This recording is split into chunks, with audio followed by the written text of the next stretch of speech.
Cape town వేదికగా జరిగిన రెండో టెస్టులో టీమిండియా 7 వికెట్ల తేడాతో సౌత్ ఆఫ్రికాపై ఘన విజయం సాధించింది. దీంతో తొలి టెస్ట్ పరాజయానికి ప్రతీకారం తీర్చుకుని సిరీస్ను 1-1తో సమానం చేసింది. ఇక ఈ విజయంతో పలు రికార్డులను కైవసం చేసుకుంది టీమిండియా. జట్టుతో పాటుగా ఓ అరుదైన రికార్డును తన పేరిట సువర్ణాక్షరాలతో లెక్కించుకున్నాడు టీమిండియా కెప్టెన్ రోహిత్ శర్మ.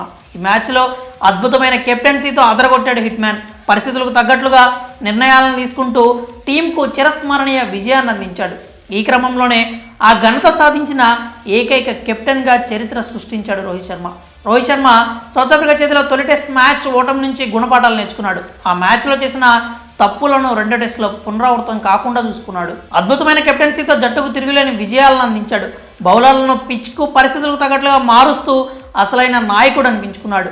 రెండో ఇన్నింగ్స్లో బ్యాటింగ్లో 39 పరుగులతో రాణించాడు. కాగా ఈ విజయంతో హిట్ మ్యాన్ తన ఖాతాలో అరుదైన రికార్డును వేసుకున్నాడు.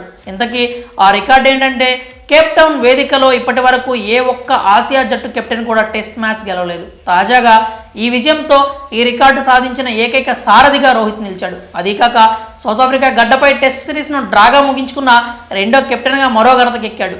రోహిత్ కంటే ముందు టీమిండియా మాజీ captain mister cool Mahendra Singh Dhoni safari గడ్డపై టెస్ట్ సిరీస్ను డ్రాగా ముగించుకున్నాడు. ఇక మ్యాచ్ విషయానికి వస్తే సౌత్ ఆఫ్రికా తొలి ఇన్నింగ్స్లో 55 పరుగులు, రెండో ఇన్నింగ్స్లో 176 పరుగులు చేయగా భారత్ తొలి ఇన్నింగ్స్లో 153, రెండో ఇన్నింగ్స్లో 80 పరుగులతో 7 వికెట్ల తేడాతో విజయం సాధించింది. మరి ఈ ఘనత సాధించి ఏకైక ఆసియా కెప్టెన్గా నిలిచిన రోహిత్ శర్మపై మీ అభిప్రాయాలు ఏంటో కామెంట్స్ రూపంలో తెలియజేయండి.